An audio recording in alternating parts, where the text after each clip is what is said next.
This is Proof Weight Loss Surgery Works, and I am your Sunday blogger, Rosemary. Welcome. Long topic, so let me get right to it, okay? What challenges are you facing today? What is the biggest challenge you face today on the journey? Food choices, getting in all of your water, fitness, mental hunger, vitamins, fitting in, self-image, body dysmorphia, dating, romantic relationships, self-doubt, sense of style, life balance, confidence. Tell us, what are you doing today to overcome the challenges and struggles? All of these things I have faced, every single one of them. And, you know, I just, on my own channel, spoke about fighting. Someone asked me, do I ever want to just give up and just stop fighting? Because I've done it for such a long time. And it gets me emotional, because how can I stop wanting this? How can I stop wanting this? Happiness. To me, these struggles only make me stronger. When I look at myself, I think the one thing that I have battled with is body dysmorphia. My good friend Tony, Antonia Take Two, has and Sally has helped me process my body dysmorphia, because in my mind, because I've come out 8 years already, 8 years with me trying to get small, and I don't ever seem to reach the smallness that I see others reach. I've had to live knowing that this is my body, and this is where I came to. I came from this. I'll show you a picture, because I know that that is a big part of new people that don't know me, but I came from this.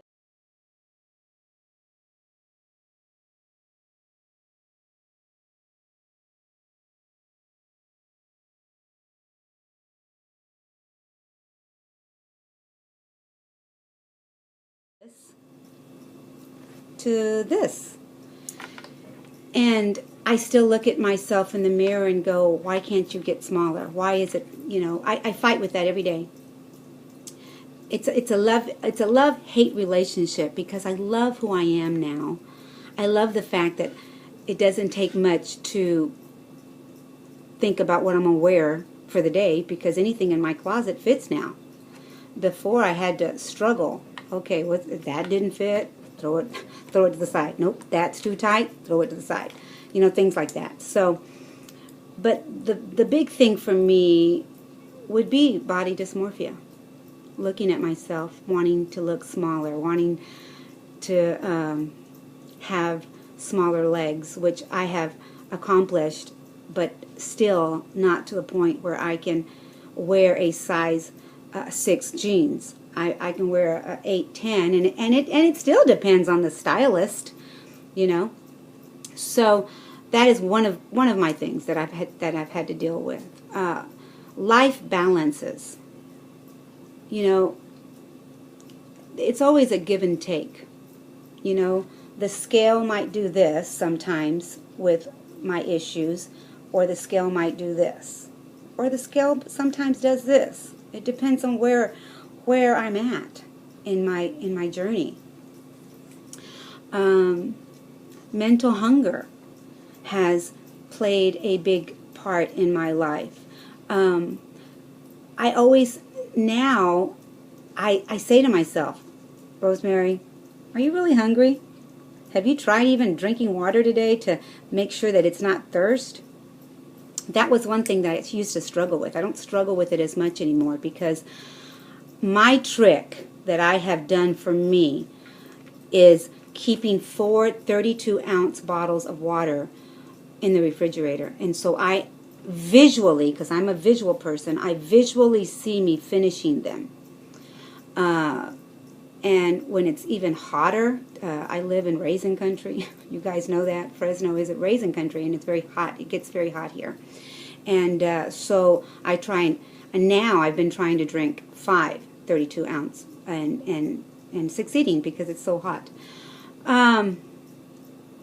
Self-image, that's, another thing that I used to go out and fight with watching people watch me. Does that make sense? I think you know what I'm talking about. You wonder, what are they staring at now? They may not be staring at the big rosemary that used to stand before them, but what are they staring at now? I'll call you back, Connie. That was my twin sister. I love you, my sister. You're always calling me when I'm doing a video. But that was one of the things. Now I watch. I know it's wrong, but I watch now to see, are they looking at my legs? Are they looking at my booty? What are they looking at now? And I don't see that as much anymore. Or I'm not noticing it as much because I have a little bit more confidence now. Again, I've walked this journey 8 years now.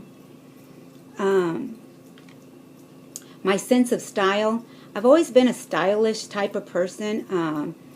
I interviewed one of my friends in Dallas, and he was saying, you were always the biggest, best dressed person in church. I didn't know whether to say thank you or give him a slap. But I appreciate it. Both Connie and I, we've always done our best to dress as nice as we could because our mother brought us up that way. She always said, you're already big. People are already looking, so you might as well give them something to look at, right?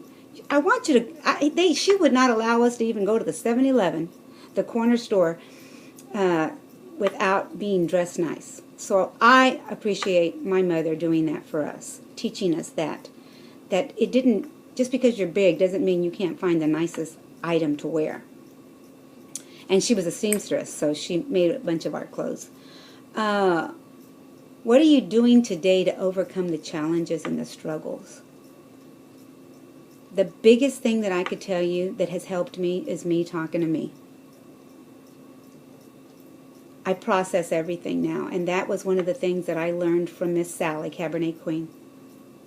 She used to be a blogger here on Proofwlsworks Works. Now she's in England and processing herself out there and loving life. But I appreciate that one thing that this community has given me, because if we talk to each other, we learn to deal with our struggles, right? And the one thing that I learned through her was that I need to process, not just cry about it or talk about it, but process it in here, and tell myself, okay, why am I feeling this way at this moment? What caused it? What brought it on? And talk to somebody with me. Help me process it, and then realize, okay, I can get through this. I sure can. I can get through this. We can get through anything that we process, and our journey is full of processing. Our journey is full of learning what our intents are for our journey, because we're all so very different. What I want may not be what you want. I want a smaller bottom part of my body. It takes work. It takes everyday work. Sometimes I wonder, when I go to Dallas, are they seeing the same Rosemary as last year? I don't want them to see the same Rosemary as last year. I want them to see a better, improved Rosemary. I do. I'm just being honest. I'm just being real, like Rob says. It's a process of constantly wanting to be a little better. Not huge amounts, not things that I can't accomplish, things that I can accomplish. Vitamins are very important. I've learned to make that a part of my day every morning. That's what I do. And I have a pill box that helps me get there. I have a month's supply. I have a month's supply and a 2-week supply and a 1-week supply. And when I travel, I take the 2 weeks. If I'm going to go for 2 weeks. If I'm going to go to my sister's, I take a month. Because if I'm going to go to my sister, if I'm going to go to Dallas, I'm going to go for a month. It's going to be worth my while. Water, I've talked about that. Food choices. Food choices, you know, someone said, I'm going to make my family eat what I eat. Well, that would be wonderful if my husband would eat what I eat, but he doesn't. There is times he does, but for the most part, I've had to learn to cook for myself, and I don't mind. You know, for me, I don't have an extra job, so that is my extra job, to work on me, to make me number one. And even if you have a job, because I did have a job here in California, and I learned to make myself first. You know, so many times all we do is deal with everybody else's foods and journeys, and we don't stop to look at our journey and say, we're first. Wait a minute. You know, I'm going to take time to make my meals, you know, do the fish and veggies, steak and veggies, fish and veggies, whatever it is, but make myself a priority. I've learned to add fruits. I was afraid of fruits because because I come from an Atkins background, I was afraid of eating my fruits, and not anymore. I'm eating my watermelon. I like watermelon. Here lately, that's a really good water thing for me, and keep myself hydrated. I don't do it all the time, but I keep frozen watermelon. Frozen fruit is amazing. It's better than having popsicles. Frozen fruit, frozen yogurt. Make your yogurts, put them in those little 5-ounce cups, and you have frozen. Make them however you like them. Chunk some fruit into it and put it in the freezer, and you will have amazing popsicles. So those are the challenges that I have faced, and I think I named all of them. If I didn't, I'm sorry. But self-doubt, I have self-doubted myself many times, thinking that, you know, especially when I want to say to myself, I want to look like that person over there. I can't. I can't self-doubt what I'm doing already. For me, I know what I'm doing. I know I'm eating right. I know I'm exercising. I know I'm getting my water in, and that's all I can do. And if this body is at a standstill, then it's at a standstill. But it's a lot better than what it used to be, and I am fit and healthy, and that's all that matters. Being fit, being healthy, and being alive. Alive, my friends, because I faced death at one time. So feeling alive is a lot better than facing death many times. I have faced it, and you know, my husband said the worst thing for him was to know that I had a 50-50 chance 3 times. And when they told him that, it was devastating for him. So seeing, you know, I wish he had my same enthusiasm, but I can't live his life. He has to live his own, and I have to live mine. So all I can do is be an example to him, and one day that light bulb's going to come on, and that's all we can do with our family members, my friends. And I just added that in because it's so important, because we live with family members that see us every day work our challenges. Yes, we fall down and we eat things that we shouldn't sometimes, but we can change that, you know, the next meal. So I'm at 13 minutes. I hope I said something, and I will be back next Sunday, and we are all proof that weight loss surgery works, my friends. It works. Make it work for you. Bye for now.